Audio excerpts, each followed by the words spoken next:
देख रहे हैं खटपट न्यूज। बजट सत्र के दौरान जनता कांग्रेस छत्तीसगढ़ प्रदेश सरकार के खिलाफ अविश्वास प्रस्ताव लाने की पूरी तैयारी में है, लेकिन जनता कांग्रेस के विधानसभा सदस्यों की संख्या पर नजर डालें तो इनके पास महज 7 सदस्य ही मौजूद हैं, जो अविश्वास प्रस्ताव लाने के लिए पर्याप्त नहीं है। ऐसे में जेसीसीजे को अब प्रमुख विपक्षी दल भाजपा का ही सहारा है। भाजपा ही एकमात्र उम्मीद जनता कांग्रेस के लिए दिख रही है, लेकिन अब तक इस अविश्वास प्रस्ताव को लेकर भाजपा और जनता कांग्रेस के नेताओं की कोई चर्चा नहीं हो पाई है। इसकी जानकारी देते हुए जेसीसीजे विधायक दल के नेता धर्मजित सिंह ने बताया कि विधानसभा सदस्यों की संख्या के आधार पर तो जेसीसीजे पार्टी द्वारा अविश्वास प्रस्ताव नहीं लाया जा सकता है। उन्होंने बताया कि कोशिश की जा रही है कि प्रमुख विपक्षी दल भाजपा यदि सहमत हो तो अविश्वास प्रस्ताव लाया जा सकता है। उन्होंने बताया कि दोनों पक्षों के विधायक दल की बैठक के बाद हुए निर्णय को लेकर ही कुछ कहा जा सकेगा। वहीं विधानसभा के नेता प्रतिपक्ष धर्मलाल कौशिक ने आज इस बारे में जानकारी देते हुए बताया कि इस बारे में कोई चर्चा अब तक नहीं की गई है और हमें जब अविश्वास प्रस्ताव लाना होगा तब हम इस पर विचार रखेंगे। वहीं मंत्री चौबे ने जेसीसीजे के अविश्वास प्रस्ताव को लेकर कहा कि अविश्वास प्रस्ताव कौन लाता है, प्रश्न ये नहीं है, लेकिन ऐसे लोग अविश्वास प्रस्ताव लाने का प्रयास कर रहे हैं जिनकी सदस्य क्षमता सदन में अविश्वास प्रस्ताव के लायक है ही नहीं। इस तरह सीधा प्रहार उन्होंने जेसीसीजे पर किया है। अब ये लोकतंत्र का सबसे बड़ा मंदिर है, इसमें घिरने जैसी कोई बात होती नहीं। जितने प्रश्न आएंगे उस सबका उत्तर दिया जाएगा।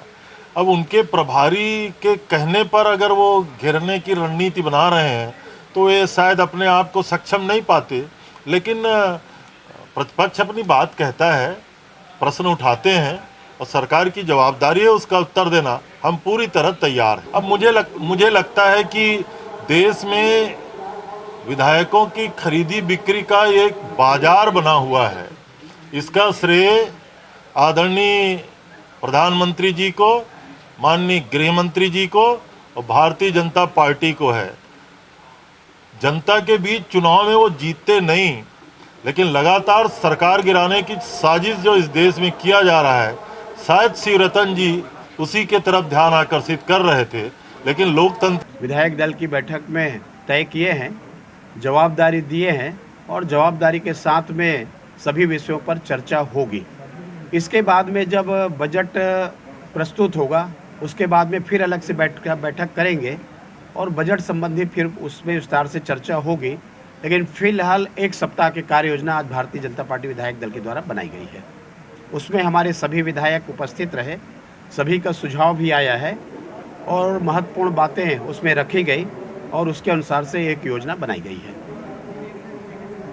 ये बहुत ही नीरस, लचर, दिशाहीन और जो समाज और जो प्रदेश में व्याप्त समस्याएं हैं उनकी ओर इस अभिभाषण में कहीं पर भी कोई जिक्र नहीं हुआ है।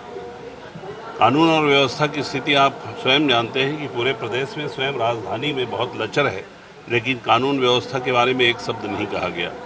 बेरोजगार नौजवान जो इस सरकार के वायदे पर उम्मीद लगा करके बैठे हैं कि उन्हें 2500 रुपया बेरोजगारी भत्ता मिलेगा, उसके बारे में कोई जिक्र नहीं हुआ।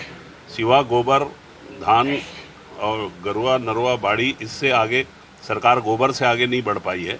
और मैं समझता हूं कि प्रदेश की अनेकों ऐसी ज्वलन समस्याएं हैं जिनका निराकरण इस सरकार को करना चाहिए था, जिसमें राज्यपाल महोदया के अभिभाषण में इस सरकार को असफलता मिली। ब्यूरो रिपोर्ट, खटपट न्यूज।